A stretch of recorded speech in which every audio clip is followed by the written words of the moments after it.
Hi guys, background verification की एक नई वीडियो में आप लोगों का स्वागत है। आज हम बात कर लेते हैं केस नंबर 83 की। तो इस वीडियो को आप एंड तक जरूर देखें, तभी आपको इस वीडियो का जो स्टोरी लाइन है या पर्पस है वो समझ में आएगा। आप में से बहुत सारे लोग ऐसे हैं जो बैकग्राउंड वेरिफिकेशन से रिलेटेड किसी न किसी प्रॉब्लम में फंसे हुए हैं। कोई गाइडेंस चाहिए, कोई सजेशन चाहिए, तो मैंने स्क्रीन पे अपना नंबर ऐड किया हुआ है। आप मुझे व्हाट्सएप कर सकते हैं, मैंने क्यूआर भी दिया हुआ है, स्कैन करके भी कनेक्ट हो सकते हैं, बट वो पेड होगा। ठीक है, तो चलिए स्टार्ट करते हैं। तो अगर मैं आज की केस की बात करूं तो केस बहुत ही सिंपल है, बट थोड़ा सा यूनिक केस है। तो केस में क्या है कि इसमें शॉर्ट टेन्योर और ओवरलैपिंग दोनों ही कनेक्टेड है। तो पहले मैं शॉर्ट टेन्योर की बात कर लेता हूँ, कैंडिडेट की पूरी हिस्ट्री बता देता हूँ। तो कैंडिडेट को अप्रॉक्स 8 ईयर्स का एक्सपीरियंस है। 8 ईयर्स में अभी प्रेजेंटली जिस कंपनी में वो काम कर रहे हैं, पास्ट 3 ईयर्स से वहीं पे काम कर रहे हैं। इससे पहले जो उनका मेन प्रॉब्लम है, 2022 के आसपास उन्होंने एक कंपनी में काम किया। एक दिन ज्वाइन किया और नेक्स्ट डे छोड़ दिया। मान लेते कि इसकी डेट ऑफ ज्वाइनिंग उनकी फर्स्ट रही होगी, तो फर्स्ट को ही उन्होंने छोड़ दिया, बट सिस्टम के हिसाब से date of last working day उनका सेकंड हो गया। सिर्फ एक दिन का टेन्योर था। ये चीज उन्होंने जब नेक्स्ट ऑर्गेनाइजेशन ज्वाइन की जिसमें वो भी प्रेजेंटली काम कर रहे हैं, वहां पे उन्होंने बता दी थी।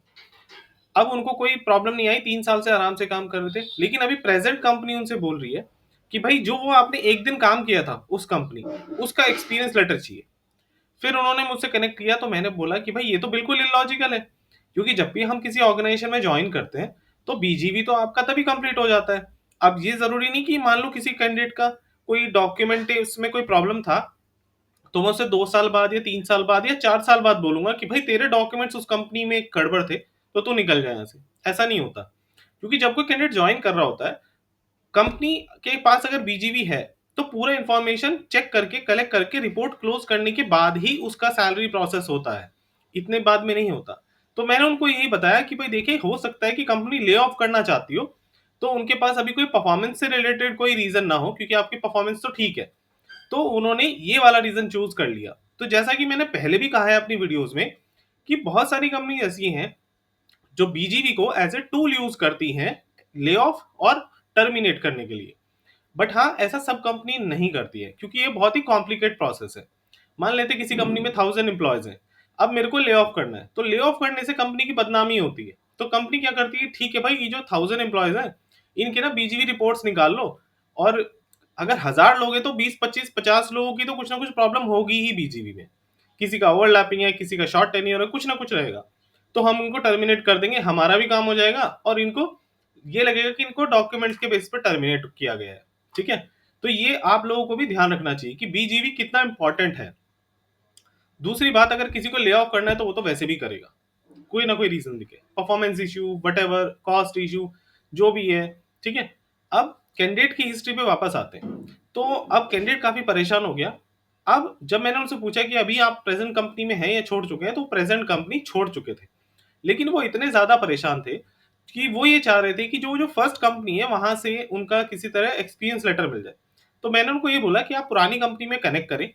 जब उन्होंने पुरानी कंपनी में कनेक्ट किया तो कंपनी ने बोला कि आपको 90 डेज का नोटिस सर्व करना था, क्योंकि आपका 3 मंथ्स का नोटिस था। बट आपने तो एक ही दिन काम किया, तो आपने नोटिस सर्व नहीं किया। बट उन्होंने काफी रिक्वेस्ट की, बट फिर भी कंपनी नहीं मानी। कंपनी ने उनको एक एफएनएफ शीट भेज दी कि भाई ये एफएनएफ आप क्लोज कर दो, 3 मंथ्स का पे आउट कर दो, हम आपको आपका एक्सपीरियंस लेटर दे देंगे। अब जब मैंने एफएनएफ लेटर देखा तो मैं भी काफी मतलब शॉक हुआ कि यार बंदे का सैलरी है 1.5 लाख।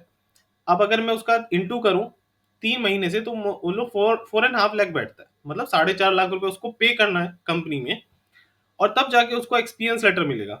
अगर वो एक्सपीरियंस लेटर नहीं लेता है तो आगे चल के उसको कंपनीज में परेशानी होगी। और कैंडिडेट रेडी भी है, क्योंकि कैंडिडेट का सैलरी ठीक ठाक है।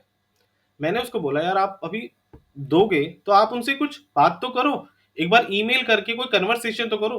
तो उन्होंने बोला कि वो रेडी नहीं है। तो उस केस में उन्होंने क्या किया, जब उन्होंने फाइनल नेगोशिएशन की कंपनी के साथ, तो उन्होंने 50% अमाउंट में क्लोज करा लिया। और जब उनका 50% अमाउंट में क्लोज हो गया तो उनको उन्होंने पे आउट भी किया।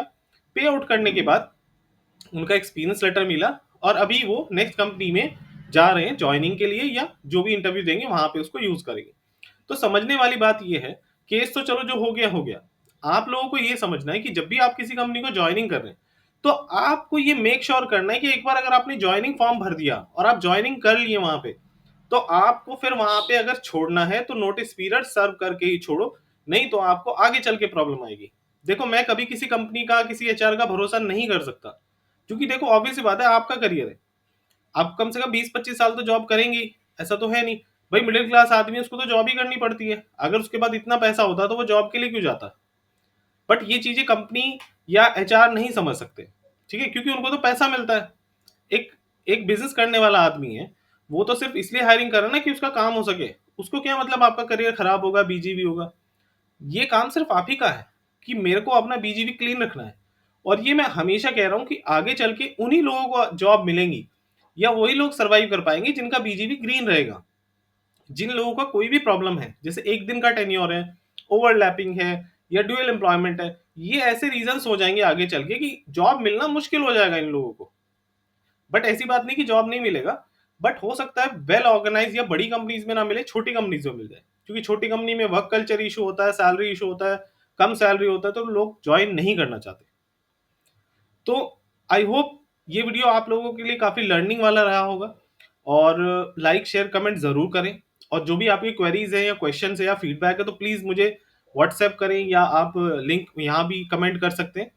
बट हाँ, मेक श्योर कि आपने बीजीवी का ध्यान रखें। और कोई भी अगर आपको माइंड में डाउट है तो प्लीज मुझसे कनेक्ट जरूर करें। मैं जो भी मेरा बेस्ट एक्सपीरियंस है, मैं उसके बेसिस पे आपको हेल्प आउट करने की कोशिश करूंगा। मेरा लिंक्डइन प्रोफाइल भी आप चेक कर सकते हैं, वो डिस्क्रिप्शन में मैंने लिंक दिया हुआ है। So thank you so much. Best of